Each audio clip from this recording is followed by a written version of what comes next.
માણાવદર વિધાનસભાના ઉમેદવારનો એક letter bomb ભાજપના ઉમેદવાર અરવિંદ લાડાણીએ લખ્યો છે પત્ર। નેતાઓની પક્ષ વિરોધી પ્રવૃત્તિને લઈને આ પત્ર લખવામાં આવ્યો છે। પૂર્વ કેબિનેટ મંત્રી જવાહર ચાવડાને વિરુદ્ધ રજૂઆત કરી છે। જવાહર ચાવડા અને તેમના પરિવાર પર આક્ષેપ પણ લગાવવામાં આવ્યા। ચૂંટણીમાં પક્ષ વિરોધી કાર્ય કરવાનો આક્ષેપ લગાવાયો છે તો CR પાટીલે પત્ર લખીને આખી જ ઘટના અંગે રજૂઆત કરવામાં આવી છે।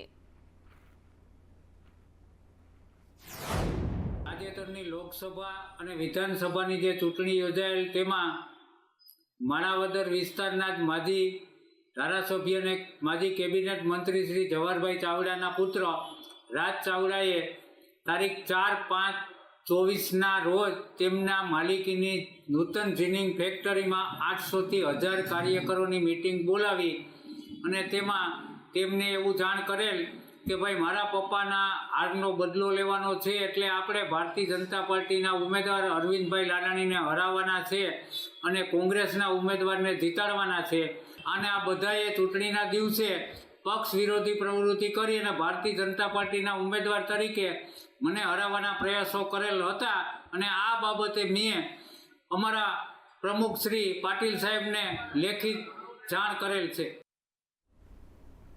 આગળ વાત કરીએ ભાજપમાં આંતરિક વિખવાદના કારણે ભાજપમાં સમયાંતરે એક પછી એક એવી ઘટનાઓ બનતી ગઈ છે કે જેના કારણે પક્ષમાં વિખવાદો હોવાનો ગણગણાટ શરૂ થયો। આ વિવાદો પક્ષ સુધી જ સીમિત ન રહ્યા, હાઈકમાન્ડ સુધી પણ પહોંચ્યા, જેમાં ઉમેદવારોને રાતોરાત બદલી નાખવામાં આવ્યા। વડોદરાથી ભાજપના સાંસદ રંજનબેન ભટ્ટે કાર્યકર્તાઓમાં ભારે વિરોધ બાદ અંગત કારણસર ચૂંટણી લડવાની ના પાડી દીધી। કંઈક આવું જ સાબરકાંઠાથી ટિકિટ મળ્યા બાદ ભાજપના ઉમેદવાર ભીખાજી ઠાકોરે પણ કર્યું। ત્યારે હવે ચૂંટણી બાદ નારણ કાછડિયા અને અરવિંદ લાડાણીએ પણ આક્રોશ વ્યક્ત કરતા ફરી ભાજપમાં ભડકો થવાની આશંકા સેવાઈ રહી છે।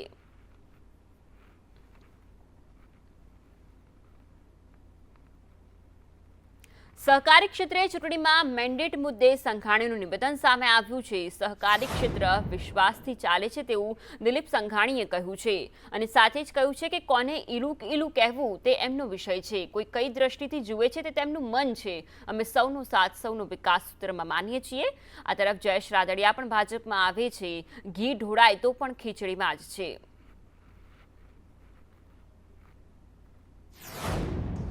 નાફેડમાં જ્યારે અમે માત્ર 6 ડાયરેક્ટરો હતા ત્યારે પણ મને ઉપરું બનાવ્યું। નેસ્કોપમાં જ્યારે અમે 4 ડાયરેક્ટરો માત્ર હતા ત્યારે પણ મને પ્રમુખ, હું ત્યારે ભાજપમાં હતો, આજે ભાજપમાં છું, આવતીકાલે ભાજપના વિચારધારા અંગે જ કામ કરવાનો છું। તો એનો દ્રષ્ટિકોણ કોને ઈલું કેવું એનો વિષય છે, પણ હું માનું છું અહીંયા સૌને સબકા સાથ સબકા વિકાસ મોદી સાહેબે જે સૂત્ર આપ્યું છે એમ બધાનો સાથ લઈને એ દિશામાં અમે આગળ વધી રહ્યા છે ને વધીશું। જયેશભાઈ અને માન્ય દિલીપભાઈ ઇફકોની ચૂંટણીની અંદર જીત્યા એ બદલ તેમને હૃદયપૂર્વકના અભિનંદન પાઠવું છું। સાથે સાથે ભારતીય જનતા પાર્ટીએ માન્ય દિલીપભાઈને વિધાનસભાની ટિકિટ આપી હતી અને એમાં જીત્યા હોત તો મને વધુ આનંદ થાત।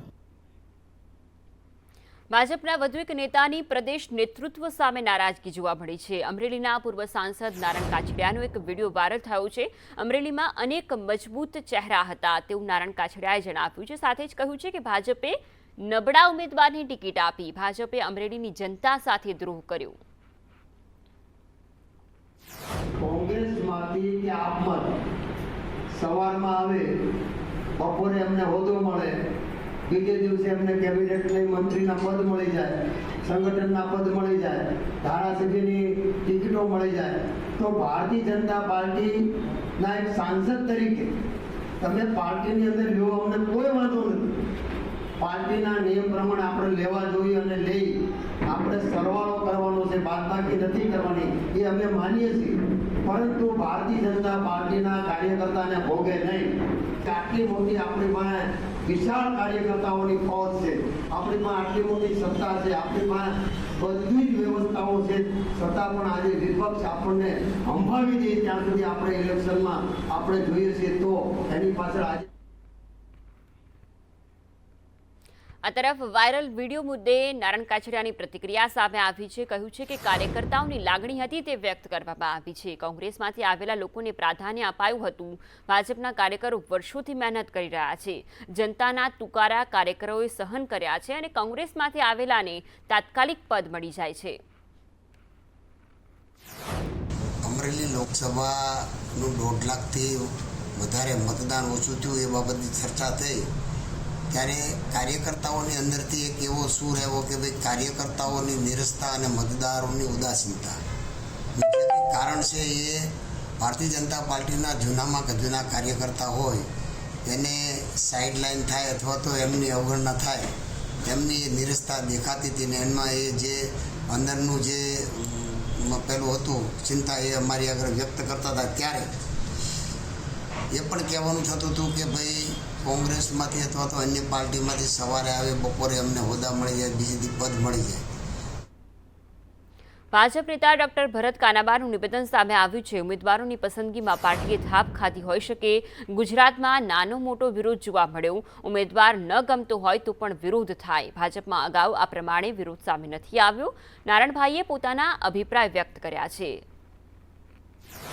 પણ આજે પાર્ટી વિશાળ બની છે. અનેક લોકો પાર્ટીમાં નવા સક્રિય થયા છે. અનેક લોકો કોંગ્રેસમાંથી પણ આવ્યા છે. એટલે સામાન્ય રીતે હરીફાઈ પણ તીવ્ર છે, કોમ્પિટિશન છે, મહત્વાકાંક્ષા પણ હોય બધાને. એટલે ક્યાંક ને ક્યાંક રજૂઆતોમાં અથવા અપાતા નિર્ણયોના અભિપ્રાયમાં પાર્ટી ક્યાંક એને મિસગાઈડ થયું એવું બની શકે ને એને કારણે ઉમેદવારોની પસંદગીમાં પાર્ટીએ થાપ ખાધી હોય એવું બને અને એને કારણે નાનો મોટો વિરોધ ઘણી બધી જગ્યાએ આ વખતે ગુજરાતમાં જોવા મળ્યો. નારણ કાછડિયાના વિડીયોને લઈને કોંગ્રેસ પ્રવક્તાની પ્રતિક્રિયા સામે આવી છે. ભાજપમાં એક પછી એક પત્તા ખુલી રહ્યા છે. વડોદરાથી શરૂ થયેલો અસંતોષ અમરેલી સુધી પહોંચ્યો.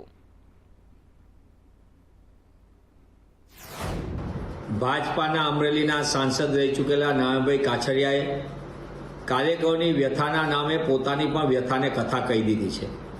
ભાજપામાં શરૂ થયેલી અસંતોષની આંધી વડોદરાથી શરૂ થઈ ઉમેદવાર બદલવાની ભાજપાને ફરજ પડી, એમનો અહંકાર તૂટ્યો. સાબરકાંઠાની અંદર મોટા પાયે અસંતોષની આંધી, ત્યાં પણ ઉમેદવાર બદલવાની ફરજ પડી. એ શરૂ થયેલી આંધી આણંદ, વલસાડ અને ત્યાંથી સુરેન્દ્રનગર અને પછી એના એપી સેન્ટર સમાન રાજકોટમાં પણ જોવા મળી. અમરેલીની અંદર પણ કાર્યકર્તાઓની મોટા પાયે નારાજગી. પણ ભાજપામાં પાર્ટી વિથ ડિફરન્સની બહુ મોટા ગુણગાન ગવાય. પણ કહેવાતી શિસ્તબદ્ધ પાર્ટીના લીડર લીડા ઉડે એમ 3 પ્રકારના જૂથ અત્યારે ભાજપામાં કાર્યરત છે. ભાજપ નેતા વિકી કાશીની હત્યામાં એક મોટો ખુલાસો થવા પામ્યો છે. વિકી કાશીના ભાઈએ જ તેની હત્યા કરી છે. વિકીના ભાઈ અશોક કાશીએ હત્યા કરી હોવાનું અત્યારે ખુલ્યું છે અને આ હત્યાનું કારણ પણ સામે આવ્યું છે પ્રોપર્ટી. કારણ કે ઘણા સમયથી તે બંને ભાઈઓ વચ્ચે વિવાદ ચાલી રહ્યો હતો અને હવે પ્રોપર્ટી મુદ્દે ભાઈએ જ ભાઈની હત્યા કર્યાનું તપાસમાં ખુલ્યું છે. હરી ટંડેલ નામના વ્યક્તિને ઘાયલ અવસ્થામાં સરકારી હોસ્પિટલ મોટી દમણમાં સારવાર માટે લાવવામાં આવેલા હતા.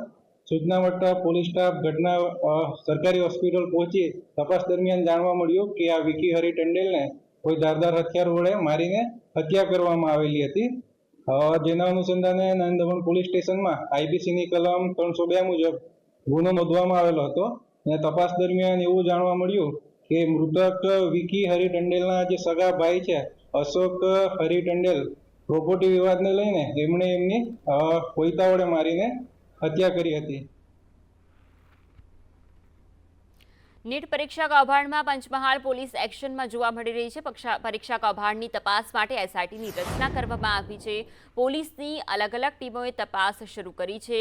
રોય ઓવરસીઝના માલિક પરશુરામ રોયની ધરપકડ કરવામાં આવી છે. રોય ઓવરસીઝની ઓફિસમાંથી દસ્તાવેજો પણ જપ્ત કરી દેવામાં આવ્યા છે. આ તરફ તુષાર ભટ્ટ અને આરિફ વહોરા પોલીસ પકડથી હજુ દૂર છે. જોકે આ આખી જ ઘટનામાં વાલીઓની ભૂમિકા અંગે પણ તપાસ કરવામાં આવશે. તુષાર ભટ્ટની ભૂમિકા અંગે મોટો ખુલાસો પણ થયો છે. તુષાર ભટ્ટ વિદ્યાર્થીઓને માહિતી આપતો હતો કે તમને જેટલું આવડે છે એટલું જ તમે લખો, જેટલું નથી આવડતું તે તમામ વસ્તુઓ ખાલી છોડી દો.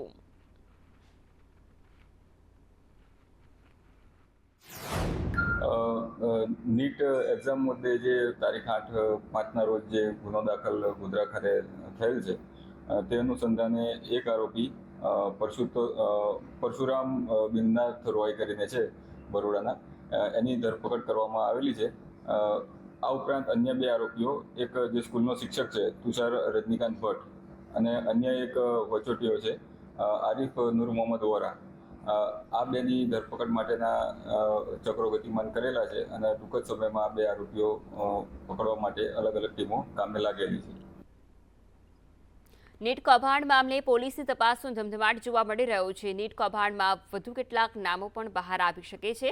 3 આરોપી સિવાય અન્યની સંડોવણી પણ ખુલી શકે છે. મહીસાગર ખેડાના કેટલાક વાલીઓ પણ સંડોવાયા હોવાની અત્યારે આશંકા સેવવામાં આવી રહી છે. વિદ્યાર્થી દીઠ 10 લાખ નહીં 38 લાખ રૂપિયામાં ડીલ થયાની શક્યતા અત્યારે જોવા મળી રહી છે. જે વોટ્સએપ ચેટ મળી આવી છે તેને લઈને મોટા ખુલાસા થવા પામ્યા છે. તુષાર ભટ્ટ, આરિફ વોહરાને પકડવાના પોલીસે અત્યારે ચક્રો ગતિમાન કર્યા છે.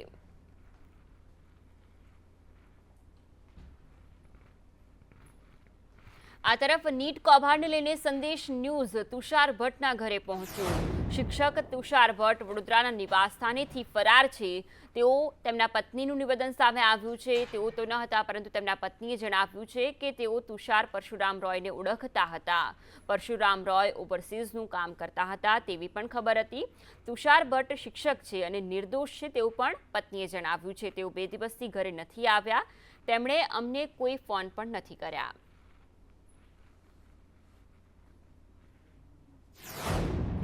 અમને પણ ખ્યાલ નથી ક્યાં છે. લાગે છે કે આ રીતે પરીક્ષામાં ચોરી કરાવી શકે?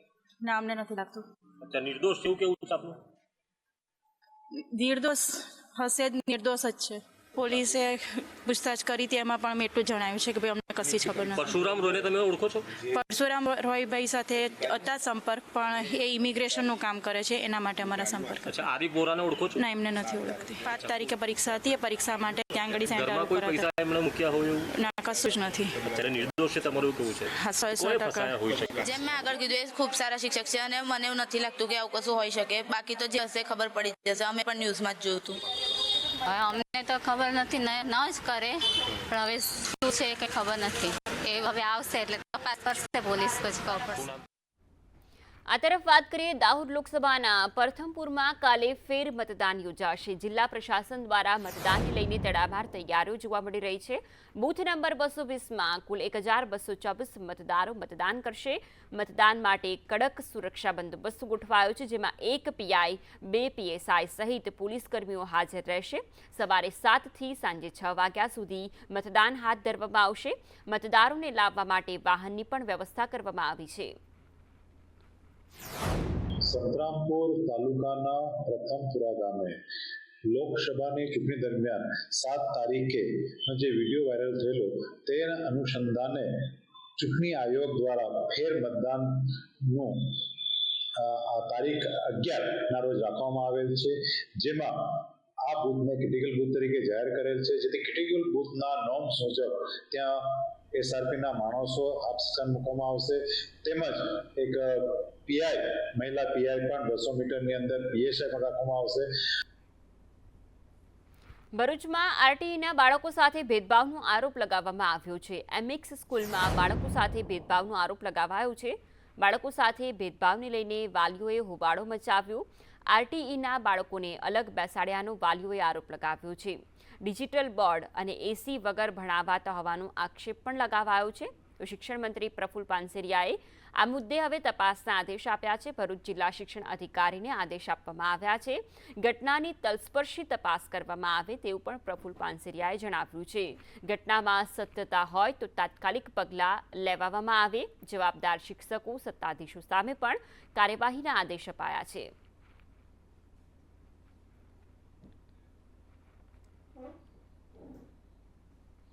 વડોદરા હરણી બોટકાંડમાં વધુ 11 આરોપીના જામીન મંજૂર કરી દેવામાં આવ્યા છે. વડોદરા કોર્ટે 11 આરોપીઓના જામીનને મંજૂર કર્યા છે. બિનિત કોટિયા, ગોપાલ શાહ, ધર્મિલ શાહને જામીન આપવામાં આવ્યા છે. આ અગાઉ 4 આરોપીને જામીન આપવામાં આવ્યા હતા. હવે તેમાં વધુ 11નો ઉમેરો કરવામાં આવ્યો છે. કોન્ટ્રાક્ટર નિલેશ જૈનના જામીન જોકે નામંજૂર થયા છે. 20 આરોપીઓ પૈકી અત્યારે 15 આરોપીઓ જેઓ જામીન પર બહાર આવ્યા છે.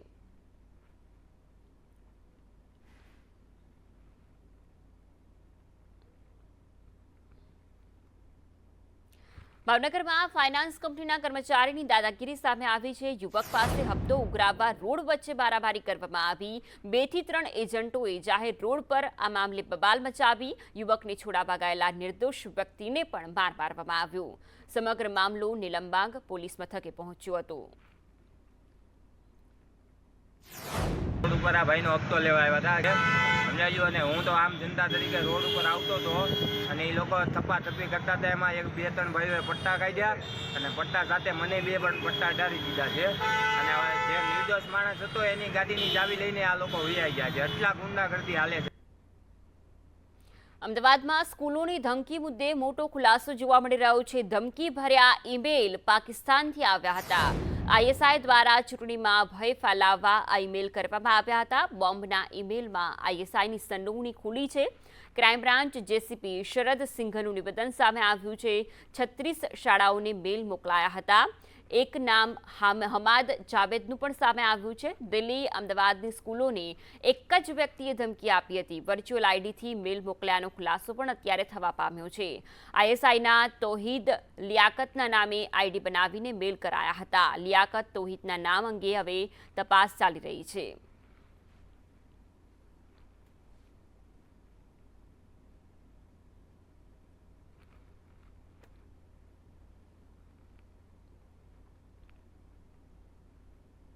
હવામાન વિભાગે રાજ્યમાં આગામી 7 દિવસ વરસાદની આગાહી વ્યક્ત કરી છે. આગામી 7 દિવસ રાજ્યમાં વિવિધ ભાગોમાં સાયક્લોનિક સર્ક્યુલેશનના કારણે વરસાદની પ્રબળ સંભાવના છે. પ્રી મોન્સૂન એક્ટિવિટીના ભાગરૂપે રાજ્યમાં વરસાદ પડશે.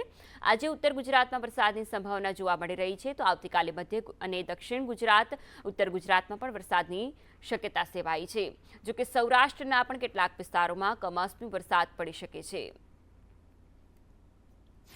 गुजरात स्टेट के लिए डे 1 से डे 7 तक गुजरात रीजन आइसोलेटेड प्लेसेस पे लाइट रेन होने का पूर्वानुमान दिया गया है. और सौराष्ट्र रीजन की बात करेंगे तो डे 4, डे 5, डे 6 और डे 7 में सौराष्ट्र रीजन को आइसोलेटेड प्लेसेस में लाइट रेन होने का पूर्वानुमान दिया गया. और डे 1 की बात करेंगे, आज के लिए जो गुजरात रीजन के लिए रेनफॉल का पूर्वानुमान दिया गया है वो एक cyclonic circulation north east Arabian sea में बना है और उसका जो इफेक्ट है गुजरात कोस्ट के आसपास तक है, जिसके कारण गुजरात रीजन में लाइट रेन आइसोलेटेड प्लेसेस पे होगी. રાજ્યના ખેડૂતો માટે સારા સમાચાર સામે આવી રહ્યા છે. હવામાન શાસ્ત્રી અંબાલાલ પટેલ તરફથી આગાહી કરવામાં આવી છે. ખાતરીજાના દિવસે નૈઋત્યના પવનથી સંકેત મળી રહ્યા છે. નૈઋત્યના પવનથી વહેલું ચોમાસું બેસશે. અંબાલાલ પટેલે આવી આગાહી કરી છે. ગુજરાતમાં ચોમાસું મૃગશીર્ષ નક્ષત્રમાં બેસશે. 8 જૂનથી સમુદ્રમાં જે પ્રવાહ છે તે બદલાશે. 8 જૂનથી ચોમાસાની શરૂઆત વંટોળ સાથે થશે. 24થી લગભગ 5મી જૂન વચ્ચે પણ એક જબરજસ્ત ગરમી સાથે રોહિણી નક્ષત્રનો વરસાદ રાજ્યના કેટલાક ભાગમાં પડવાની શક્યતા છે. અખાત્રીજનો પવનનો જે કંઈક ઉલ્લેખ જોવા મળ્યો છે તે ઉલ્લેખ લગભગ રાજ્યના ઘણા ભાગોમાં નૈઋત્યનો જોવા મળે છે. કોઈના ભાગમાંથી પશ્ચિમ નૈઋત્યનો જોવા મળે છે અખાત્રીજનો પવન. અને આ પવન લગભગ રાજ્યના જુદા જુદા ભાગમાં નૈઋત્ય અને કોઈ ભાગમાં પશ્ચિમ. અને રાજકોટમાં પતિએ હેવાનિયતની હદ વટાવી છે. 2 ભાણેજ અને મિત્ર સાથે મળીને પત્ની સાથે સામૂહિક દુષ્કર્મ આચરવામાં આવ્યું. પ્રેમલગ્ન કરનાર પતિએ વિડીયો પણ બનાવ્યો અને પત્નીને ઢોર માર મારતો વિડીયો બનાવવામાં આવ્યો. પરિણીતાને સારવાર માટે હોસ્પિટલ ખસેડવામાં આવી છે. જૂનાગઢની પરિણીતાએ આ મામલે હવે પોલીસ ફરિયાદ નોંધાવી છે. તાલુકા પોલીસે ગુનો નોંધીને આગળની કાર્યવાહી હાથ ધરી છે. હિન્દુ નેતા ઉપદેશ રાણાએ મોટો ખુલાસો કર્યો છે. સંદેશ ન્યૂઝ સાથેની વાતચીતમાં મોટો ખુલાસો કરવામાં આવ્યો છે. પાકિસ્તાનનો વીર મને ધમકી આપતો હતો. વીર ઉર્ફે હેન્ડસમ નાવેદ ધમકી આપતો હતો તેવો ખુલાસો કરવામાં આવ્યો છે. વીર આરોપી મૌલાના રાણા વચ્ચે સોશિયલ મીડિયા વોર થઈ હતી. 5 વર્ષ પહેલા વીરે ઉપદેશ રાણાને વાઘા બોર્ડર બોલાવ્યો હતો. મૌલવી સુહેલ પાકિસ્તાનના વીરના સમર્થનમાં હતો. जी आपके क्या धमकी दी गई थी? 5 साल से ये मामला चलते आ रहा है. आपके YouTube के वीडियो भी मैंने देखे. और ये हैंडसम नावेद कौन है और कहाँ से बोलता है? देखिए, हैंडसम नावेद की जहाँ तक बात है, ये एक पाकिस्तान का तथाकथित आतंकी लगता है मुझे, क्योंकि इसने मुझे सबसे पहले चैलेंज 5 साल में मेरे नाम का वीडियो बनाकर दिया था यूट्यूब पर कि उपदेश राणा तो हिंदुस्तान में बोलता है, हिंदुस्तान में ये काम करता है, तेरे में हिम्मत है तो पाकिस्तान में आगे दिखा। तो मैंने भी जवाब दिया था, भाई पाकिस्तान का मुझे वीज़ा नहीं देगी तेरी गवर्नमेंट, तेरा कंट्री, वरना मैं वहाँ भी आ जाता। तो इसलिए फिर दुबई का बोला कि दुबई में मिलते हैं। तो उस टाइम थोड़ा बहुत चलता रहा और धमकियाँ तो मुझे 2019 से पहले, जब कमलेश तिवारी जी की हत्या हुई, उससे पहले कंटिन्यू आई रही है, जो अब तक चालू है। एक नहीं